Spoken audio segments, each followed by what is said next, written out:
Hey there, subscribe to my channel, and also press this bell icon so you never miss any new updates, cause whenever we upload new video you will get a notification on your phone. Part 1. You are going to hear a conversation. First, you have some time to look at questions 1 to 7.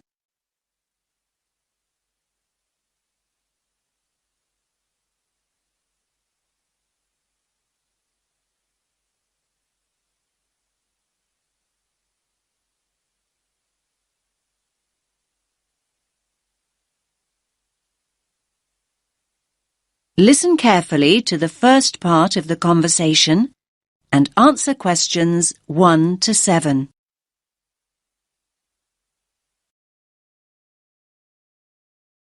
Rita speaking. What should I do for you? Oh, hi. I'd like to order some stationery. Could I know your name? Jackson Paris. Right. Can I just confirm your account number and the name of your company, Jackson? Sure. The number is 692411. 692411. Right. And you're from Rainbow Computer? No, the company is Rainbow Communications. Oh, okay. I'll just fix that on the system. Communications. And what would you like to order, Jackson? Envelopes. We need a box of A4, that is, normal size envelopes. White, yellow or manila? We'll have the plain white, please, but the ones with the little windows. Okay, one box. A4, white. Just one box, was it? On second thoughts, make those 2 boxes.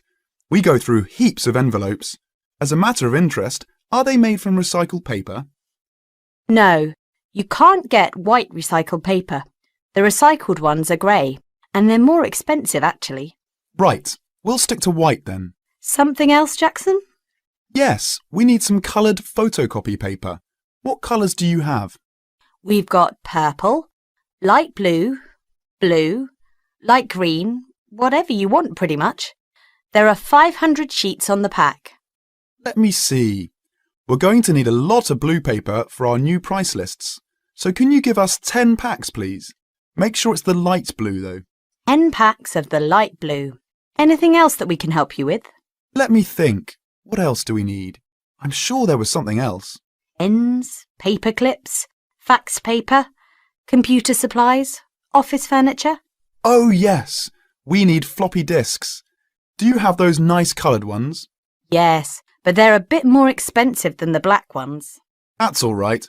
I'm not paying anyway. Right, floppy disks. What about diaries next year? We've got them in stock already, and it's a good idea to order early. No, I think we're all right for diaries, but something we do need is one of those big wall calendars. You know, one that shows the whole year at a glance. Do you stock those? We certainly do. OK, can you include a wall calendar then, with the other stuff? Just make sure it's got the whole year on the one side. Sure. Now you have some time to look at questions 8 to 10.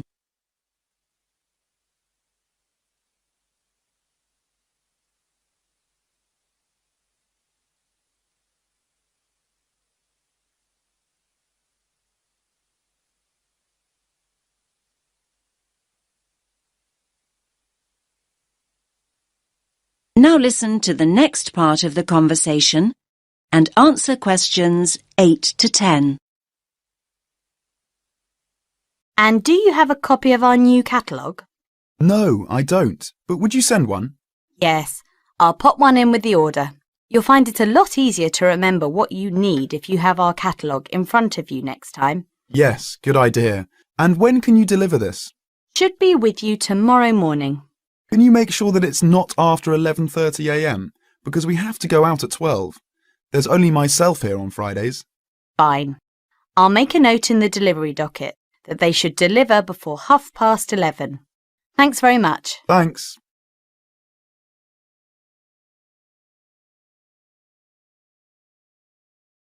That is the end of part 1.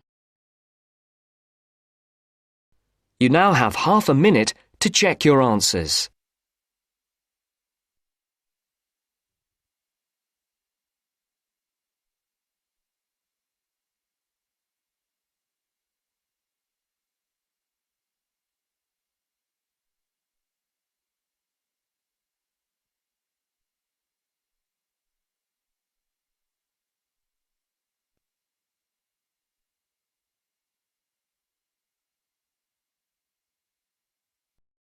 Now turns to part 2.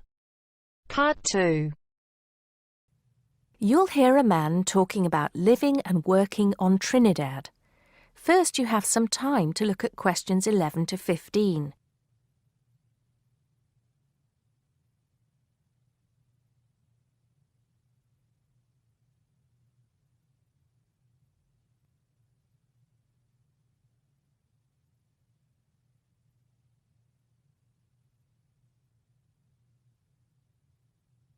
Now listen carefully and answer questions 11 to 15. Hi, I'm Steve Pinfold, and I'm here today to tell you about my gap year, which I took about 20 years ago. Unlike many students these days who go travelling or get some work experience between school and university, I decided to do something completely different after finishing my degree. I applied to work for a charity organisation. What it does is it sends people with particular skills to countries where those skills are needed. Apart from having some experience teaching English to summer school students, I didn't have any particularly useful skills, I thought, but luckily I was still accepted. I had to find the money for the flight, but you get free accommodation. I stayed with a family of 5. And you do get paid, but not much. It's a bit like pocket money, enough to get by. I worked in an orphanage and taught English at a local school. Where was I? Well, originally I was going to be sent to a village in India, but at the last minute the organisation decided to send me to Trinidad. Now, this is a fascinating place. It's an island in the Caribbean. Well, in fact, the country is actually 2 islands. The smaller one is called Tobago, which is connected somehow to the word tobacco. Anyway, there I was, a young white guy living and working on an island which is mostly a mixture of descendants from Africa and India. The Africans were originally brought over as slaves, and the Indians came later as indentured workers. That means they agreed to come for a specific time, but many of them stayed. There are also some Trinidadians of Chinese and British origin, though the native inhabitants were basically wiped out by colonialization. I myself felt completely accepted and had the time of my life. The language everyone speaks is English, so there was no problem for me there, but some concepts don't quite translate. They're pure Trinidadian. There's the term liming, for example, which means sitting around watching the world go by. Also, there's the famous carnival, when the whole island is taken up in playing mass. For a whole month, around February or March, it depends when Easter is, everyone's busy preparing costumes, practicing calypsos, soca and steel pan music, and most importantly, partying. Before you hear the rest of the talk, you have some time to look at questions 16 to 20.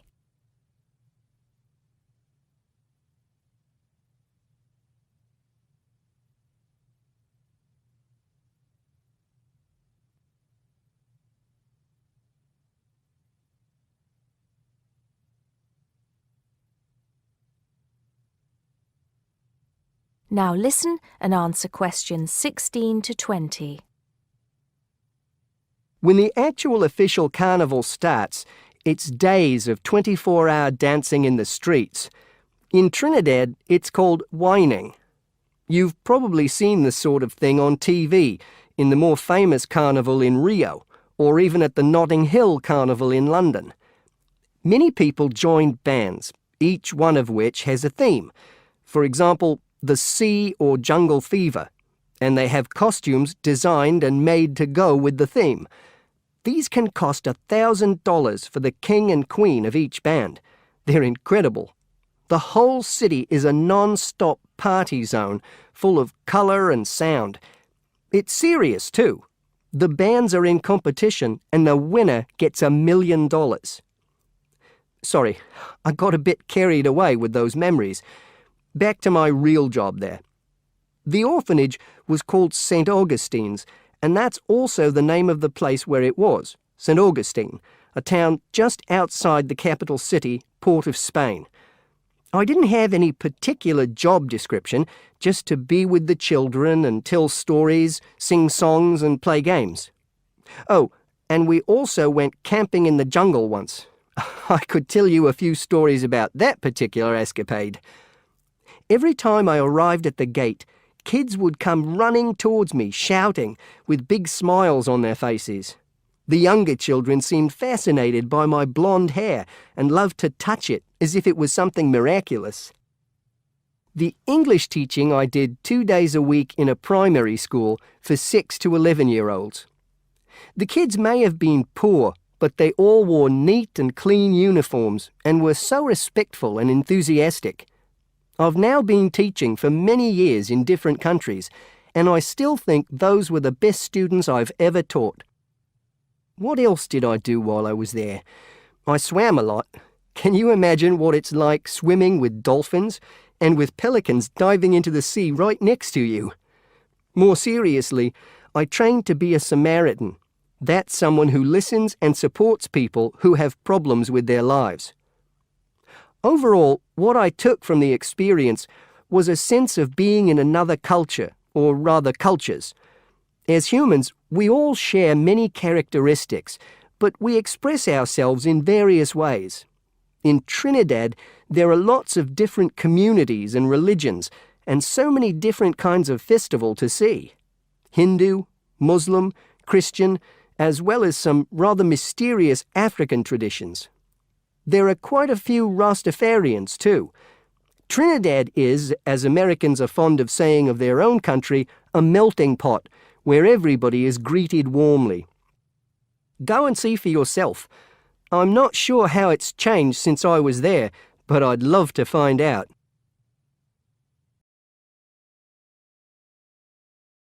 That is the end of part 2. You now have half a minute to check your answers.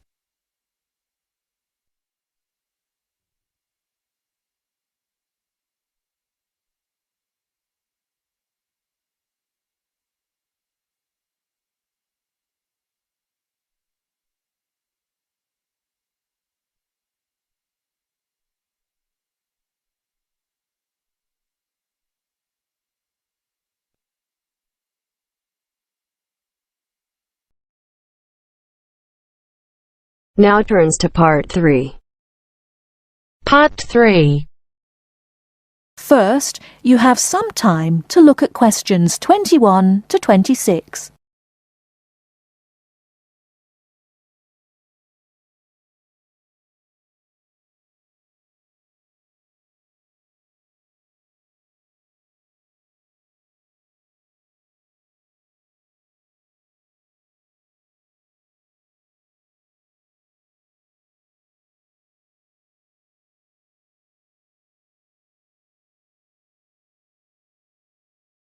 Now listen carefully and answer questions 21 to 26. Hello, my name is Emiliano. I am a student here and I'd like to rent a house for 6 months. OK, well you've come to the right place. We specialise in short-term rental. First of all, I would like to get a few details from you. Can you give me your full name, please? Yes, it is Emiliano Nespla. And can you tell me your present address, please? Yes, it's 17 Middleway, Penrose. I'm living with a homestay family at the moment. That's great. Now, do you have any identification with you? Oh, and we will need a reference from someone who knows you here. Maybe your homestay family. Yes, okay. Here's my passport and a card from my language school. My referees can be Mrs. Alice Thompson. She's my homestay mother and she wouldn't mind, I'm sure. You can contact her at the same address as me, of course. OK. If we need to contact you, should we leave a message with your homestay? No, you can speak to me directly. My cell phone number is 021 548 3534. Great. Now, do you have a bank account? You will need to pay your rent by direct debit. You know, it will come out of your account automatically every month. Okay, I don't have my bank account details with me now, but I can get them and bring them back later today. That's fine. Now can you tell me what kind of house you were looking for? Do you want to rent by yourself? No, I'm looking for a 3-bedroom house. I want to rent with my 2 friends. I will bring them in to see you later today. Okay. And what areas are you interested in renting in? Well, here's a map. Can you see my school? I don't have a car, so I need to take some kind of public transport to school, and I don't want to travel for more than 30 minutes each way. Do you think you have anything which is suitable? Yes, we do. Here is a list of available properties. I'll highlight the ones that could be of interest to you. Look at the map and go and have a look at the houses with your friends. Do you have a friend with a car? Yes, I do. Good. So go and look outside the houses. It will give you an idea of what the area is like. But remember, don't go into the garden or knock on the door. If you want to go in and have a look, let me know and we can arrange an appointment. Okay. Can you give me an idea of price? Yes. If you look at the list, you can see the weekly rent written next to the house address. Oh yes, I can see it now. Do I need to pay anything else? Yes, you need to pay a deposit which you will get back when you move out, and you have to pay a non-refundable agent fee which is equivalent to 1 week's rent.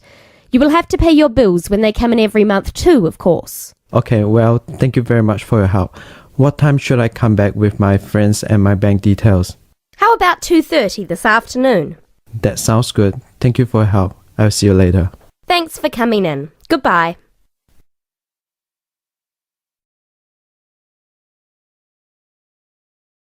Before you hear the rest of the talk, you have some time to look at questions 27 to 30.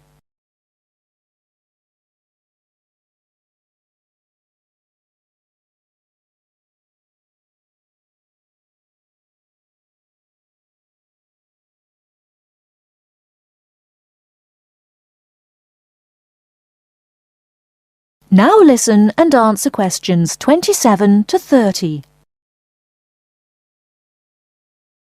Hey, don't throw that can away. Why not? I finished with it. Yes, but you can recycle things like that. Oh, I haven't got time to recycle everything I throw away. That's a terrible attitude. Don't you care about... Hello, you two. Hi, John. What are you arguing about? Oh, Sam says he doesn't have time to recycle. What do you think? Well, I agree that it can be difficult sometimes. Do you always recycle everything then, Mary? Yes, I think everyone should. I mean, look at the state of the planet. If we don't all start making an effort now, it could be too late. Well, one of the reasons I don't recycle as often as I should is that I don't really know where to go. There are no recycling facilities near me. Well, I know I said I haven't got time, but actually there is a bottle bank near the supermarket just up the road. So I suppose there are limited local facilities. So you can do your recycling outside the supermarket? Yes, but like I said, only limited. It's only a bottle bank. Well, I don't have a car, so it's very difficult for me, but I still do it. Sometimes a friend comes over and we take our recycling together, but not very often. So if your facilities are limited, then mine are very limited. Well, I suppose if you go to all that trouble, I might make more of an effort. Good. If it was up to me, I'd encourage more people to recycle. How? Well, how about some kind of incentive? A reward for anyone who makes an effort to recycle? That's a good idea. But if you think everyone should recycle, then why not penalise those who don't recycle instead of giving something to people that do? If there was a fine for anyone caught throwing recyclable materials in the rubbish, people would take more notice. Well, now you're going too far. Do you really want anyone going through your rubbish just to check if you're following the rules? No, I don't think fines are a good idea. Well, I think we should be doing something. Anyway, I have to go. I've got my social science class next. See you later. Yeah, see you later. Bye.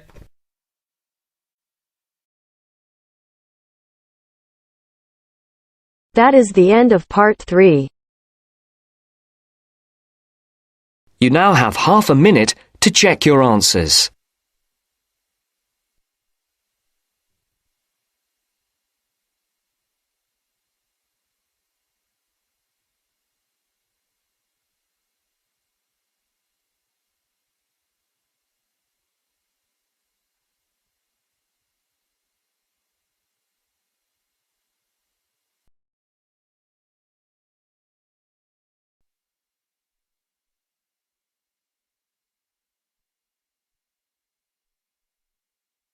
Now turns to part 4.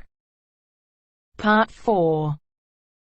You will hear a woman giving a talk at a popular science convention.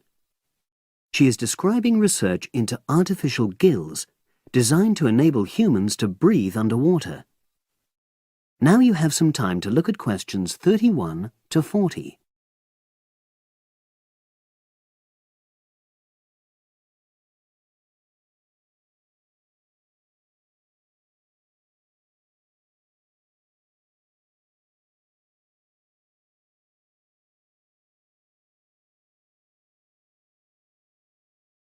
Now listen and answer questions 31 to 40. In my talk today, I'll be exploring the idea of artificial gills. I'll start by introducing the concept, giving some background and so forth, and then I'll go on to explain the technological applications, including a short, very simple experiment I conducted. Starting with the background. As everyone knows, all living creatures need oxygen to live. Mammals take in oxygen from the atmosphere by using their lungs, and fishes take oxygen from water by means of their gills, which of course in most fishes are located either side of their head. But human beings have always dreamt of being able to swim underwater like the fishes, breathing without the help of oxygen tanks. I don't know whether any of you have done any scuba diving, but it's a real pain having to use all that equipment. You need special training, and it's generally agreed that tanks are too heavy and big to enable most people to move and work comfortably underwater. So scientists are trying a different tack. Rather than humans carrying an oxygen supply as they go underwater, wouldn't it be possible to extract oxygen in situ? That is, directly from the water while swimming. In the 1960s, the famous underwater explorer Jacques Cousteau, for example, predicted that one day surgery could be used to equip humans with gills. He believed our lungs could be bypassed and we would learn to live underwater just as naturally as we live on land. But of course, most of us would prefer not to go to such extremes. I've been looking at some fairly simple technologies developed to extract oxygen from water, ways to produce a simple, practical artificial gill, enabling humans to live and breathe in water without harm. Now, how scientists and inventors went about this was to look at the way different animals handled this. Fairly obviously, they looked at the way fishes breathe, but also how they move down and float up to the surface using inflatable sacs called swim bladders. Scientists also looked at animals without gills, which use bubbles of air underwater, notably beetles. These insects contrive to stay underwater for long periods by breathing from this bubble which they hold under their wing cases.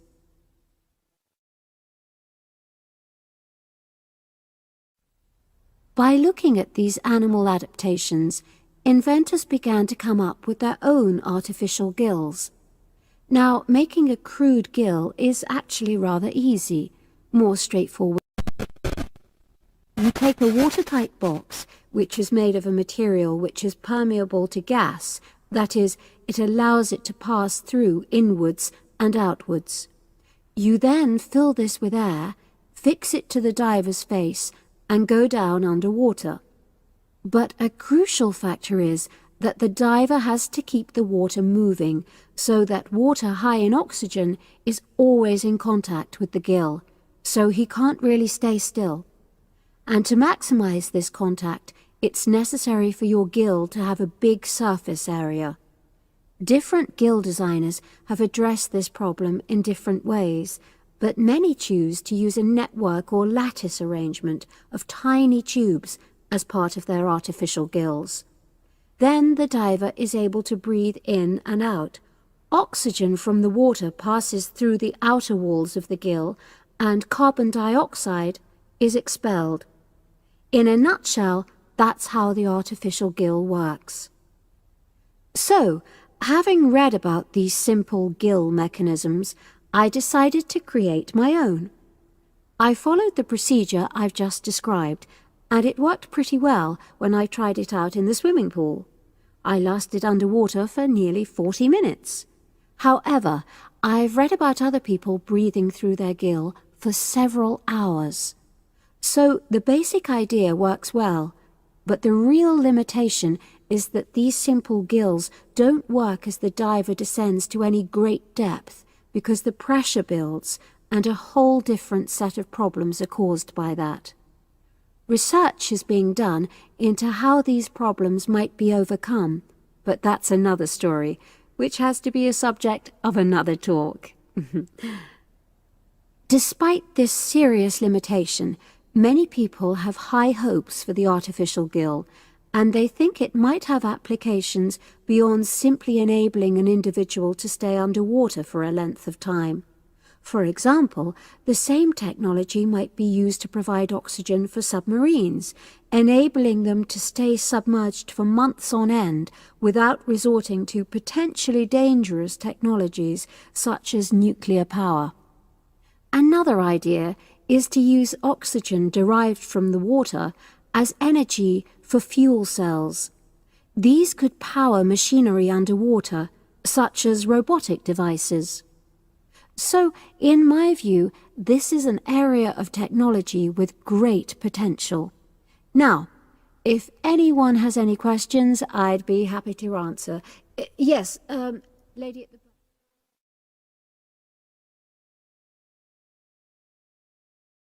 That is the end of part 4. You now have half a minute to check your answers.